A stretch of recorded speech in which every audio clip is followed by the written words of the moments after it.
ஓம் ஸ்ரீ குருபியோ நமக. ஓம் ஸ்ரீ மகா பெரியவா சரணம். ஜனவரி 11 இன்றைய தினம் சனிக்கிழமை, சனி மகா பிரதோஷம். பசுமாட்டுக்கு இந்த பொருளை உங்கள் கையால் தானமாக கொடுங்க. உங்கள் வம்சத்துக்கே கோடீஸ்வர யோகம் ஏற்படும். அது என்ன பொருள், அதை எப்படி பயன்படுத்தி கொடுக்கணும் அப்படிங்கிறத பற்றி தெளிவாக தெரிஞ்சுக்கலாம். அதுக்கு முன்னாடி நம்மளோட வீடியோஸை இப்போ தான் நீங்கள் ஃபஸ்ட் டைம் பார்க்குறீங்கன்னா மறக்காமல் சப்ஸ்கிரைப் பண்ணிக்கோங்க. தொடர்ந்து இது மாதிரி அப்டேட் தெரிஞ்சுக்கிறதுக்கு பக்கத்தில் நோட்டிஃபிகேஷன் பெல்லை கிளிக் பண்ணி ஆல் அப்படிங்கிற செலக்ட் பண்ணிக்கோங்க. இப்போ பசுமாட்டுக்கு என்ன பொருளை கொடுக்கணும் அப்படிங்கிறத பற்றி பார்க்கலாம். 12 பிரதோஷங்கள் விரதம் இருந்த பலனை தரக்கூடியது சனி மகா பிரதோஷம். அதாவது சனி மகா பிரதோஷம் ஒரு நாள் நீங்கள் விரதம் வந்து சிவபெருமானை வழிபட்டீங்கன்னா வருடம் முழுக்க வரக்கூடிய எல்லா பிரதோஷ விரதங்களையும் இருந்து சிவபெருமானை வழங்கின பலனை பெற முடியும்.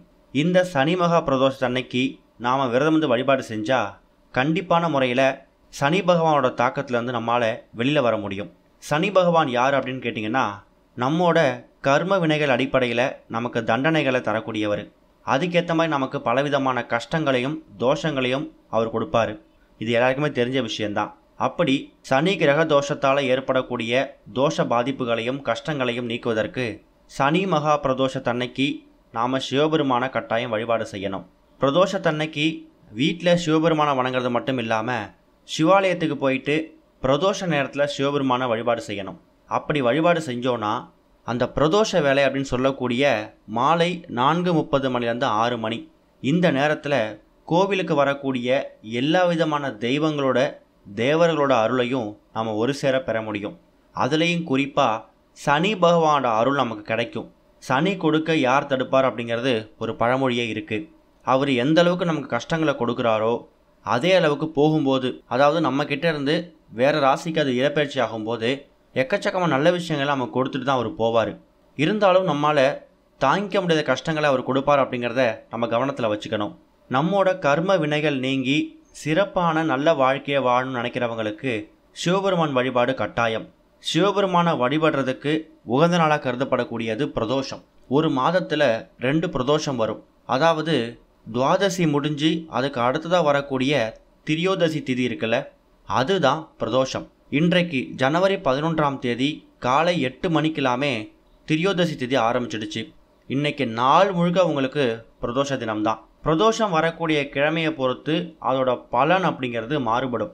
இதில் முக்கியமான பிரதோஷம் சனிக்கிழமையில் வரக்கூடிய சனி மகா பிரதோஷம். சனி மகா பிரதோஷத்து அன்னைக்கு தான் சிவபெருமான் ஆழகால விஷயத்தை உண்டார் அப்படிங்கிறது மாதிரியும், மற்ற பிரதோஷ நாட்களை இருந்து வழிபாடு செய்யாதவங்க கூட இந்த சனி பிரதோஷத்தன்னைக்கு சிவபெருமான் அடித்து வழிபாடு செஞ்சால் நமக்கு என்ன கேட்குறோமோ அதை அப்படியே வாரி வழங்கிடுவார். சிவபெருமான் கோவிலுக்கு போயிட்டு பிரதோஷ வேளையில் அங்கே நடக்கக்கூடிய அபிஷேக ஆராதனைகளை கலந்துக்கோங்க. முடிஞ்சால் அபிஷேகத்துக்கு தேவையான இளநீர், பன்னீர், சந்தனம், பால், நார்த்தங்காயின்னு சொல்லி உங்களால் என்ன பொருட்களை வாங்கி கொடுக்க முடியுதோ அதை வாங்கி கொடுக்கலாம். நந்தி தேவருக்கும் சிவபெருமானுக்கும் ஒரே நேரத்தில் அபிஷேக ஆராதனைகள் நடக்கும். அதில் போய் கலந்துக்கணும். குறிப்பாக பிரதோஷ வேளையில் நந்தி தேவர் வழிபாடு அப்படிங்கிறது ரொம்ப முக்கியம்.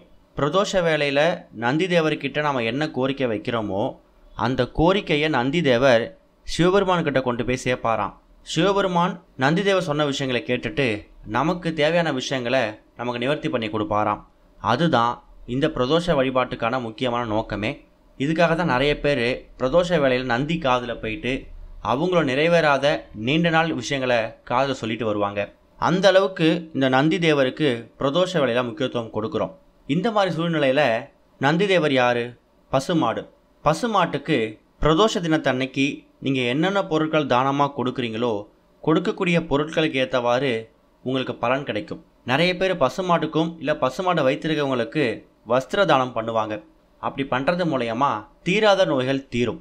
பசுமாட்டுக்கு வாழைப்பழத்தை தானமாக கொடுக்கறதால யம பயம் நீங்கும். நம்மக்கிட்ட ஏதாவது கெட்ட சக்திகள், துர்சக்திகள், செய்வினை கோளாறு விஷயம் இருந்துச்சுன்னா அது எல்லாமே பசுமாட்டுக்கு வாழைப்பழத்தை தானமாக கொடுக்கறதால அது விலகி ஓடிடும்.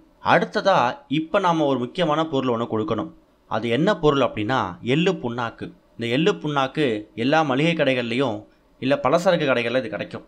இல்லை செக்கு எண்ணெய் ஆட்டுறாங்கல்ல அந்த இடத்துல இந்த எள்ளு புண்ணாக்கு கிடைக்கும். பசுமாட்டுக்கு எள்ளு புண்ணாக்கு கொடுக்கலாமா அப்படிங்கிற கேள்வி நிறைய பேருக்கு வரும். சொல்லப்போனால் ஒரு பழமொழியே இருக்குது. கொழுத்தவனுக்கு கொள்ளு, இளைத்தவனுக்கு எள்ளுன்னு ஒரு பழமொழி கேள்விப்பட்டிருப்போம். உடம்பு ரொம்ப அதிகமாக உடல் எடை பருமன் போட்டுருச்சுன்னா அவங்க கொள்ளு சாப்பிடணுமா. அதே உடம்பு ரொம்ப ஒல்லியாக இருக்குது, எடை கூட மாட்டுதுங்கிறவங்களுக்கு எள்ளு சாப்பிடணும்னு சொல்லுவாங்க. நிறைய இடங்களில் பசுமாடு பார்த்திங்கன்னா சரியாக உணவு இல்லாமல் சரியான ஆகாரம் இல்லாமல் உடல் வத்தி போயிருக்கும், இல்லை அந்தளவுக்கு சத்து இல்லாமல் இருக்கும். அப்படிப்பட்ட பசுமாட்டுக்கு உங்கள் கையால் எள்ளு புண்ணாக்கை வாங்கி கொடுக்கணும். அதை நீங்கள் எடுத்துகிட்டு போய் நேரடியாக கொடுக்காம பசுமாடை வைத்து பராமரிக்கிறாங்கல்ல, அவங்கக்கிட்ட அந்த எள்ளு புண்ணாக்கை உங்களால் 1 கிலோ 2 கிலோ எவ்வளோ வாங்கி கொடுக்க முடியுமோ அதை வாங்கி அவங்கள்ட்ட கொடுத்துருங்க.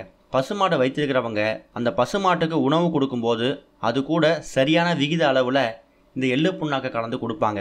அது மூலயமா இளைத்திருக்கக்கூடிய அந்த பசுமாடு நல்லா தேறி உடல் கொழுத்து நல்ல கம்பீரமாக காட்சி அளிக்கும். அதோட உடல் எந்த அளவுக்கு உடல் செழிப்பாக இருக்குதோ அந்த அளவுக்கு நம்ம வாழ்க்கையில் செல்வ செழிப்பு ஏற்படும் அப்படிங்கிறது ஒரு பெரிய நம்பிக்கை.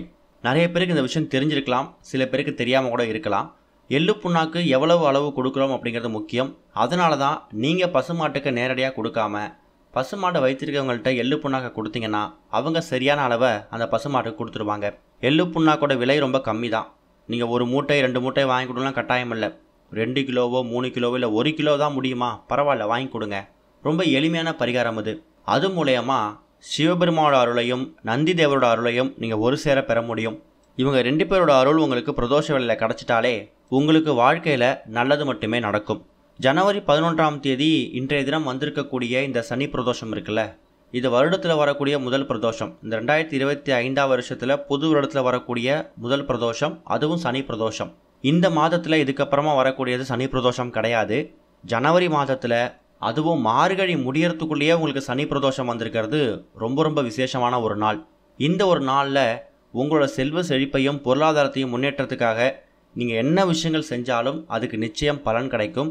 இறை வழிபாட்டை முழு மனசோட நம்பிக்கையோடு செய்யுங்க, நல்லது நடக்கும். அதே மாதிரி கோவிலில் இருக்கக்கூடிய நந்தி தேவர் சிலை இருக்குல்ல, அந்த நந்திக்கு உங்கள் கையால் அருகம்புல் மாலையை வாங்கிட்டு போயிட்டு சமர்ப்பிக்கலாம். உங்கள் வீட்டில் அருகம்புல் இருந்தால் கூட அதை பறிச்சுட்டு உங்கள் கையால் மாலையாக கட்டி அதை எடுத்துகிட்டு போய் போடுறது கூடுதல் விசேஷம். அதே மாதிரி இன்றைய தினம் எல்லா சிவாலயங்கள்லேயும் அந்த பிரதோஷ வேளையில் தாமரை இலைகளும் வில்வ இலைகளும் விற்பாங்க. அதை வாங்கிட்டு வந்து சிவபெருமானுக்கு சமர்ப்பிக்கிறது மட்டும் இல்லாமல் அந்த தாமரை இலைகளை வாங்கிட்டு வந்து நீங்கள் வீட்டில் வைக்கணும். கோவிலுக்கு போயிட்டு திரும்ப வரும்போது கோவில் வாசலில் எவ்வளோ பேர் யாசகம் கேட்டு உட்காந்துருப்பாங்க. அவங்களுக்கு நீங்கள் நிதியுதவியாக கொடுத்தாலும் சரி, இல்லை அன்னதானமாக போட்டாலும் சரி, ஏதாவது ஒரு 2-3 நபர்களுக்கு உங்கள் முடிஞ்ச அளவுக்கு இன்றைய தினம் தானம் பண்ணுங்கள். அது உங்கள் தலைமுறையவே காக்கும். இந்த விஷயங்கள்லாம் பார்க்குறதுக்கு ரொம்ப எளிமையான விஷயங்களாக தெரியும், சின்ன சின்ன விஷயங்கள் மாதிரி தெரியும். 1 ரூபாய் நீங்கள் தானம் செஞ்சாலும் அந்த 1 ரூபாய்க்கான பலன் கண்டிப்பாக உங்களை வந்து சேரும். ஜனவரி 11 இன்றைக்கு நாள் முழுக்க பிரதோஷ வேலை இருக்குது. அதனால் உங்களால் உங்கள் ஓய்வு நேரத்தில் எப்போ எள்ளு புண்ணாக்கை வாங்கி கொடுக்க முடியுமோ அதை வாங்கி கொடுங்க. ஒருவேளை இந்த பிரதோஷத்துக்கு நீங்கள் செய்யாமல் தவற விட்டுட்டா கூட பரவாயில்லை, அடுத்த பிரதோஷத்துக்காவது இந்த எள்ளு புண்ணாக்கு வாங்கி கொடுக்கலாம். ஓம் ஸ்ரீ குருபியோ நமக. ஓம் ஸ்ரீ மகா பெரியவா சரணம்.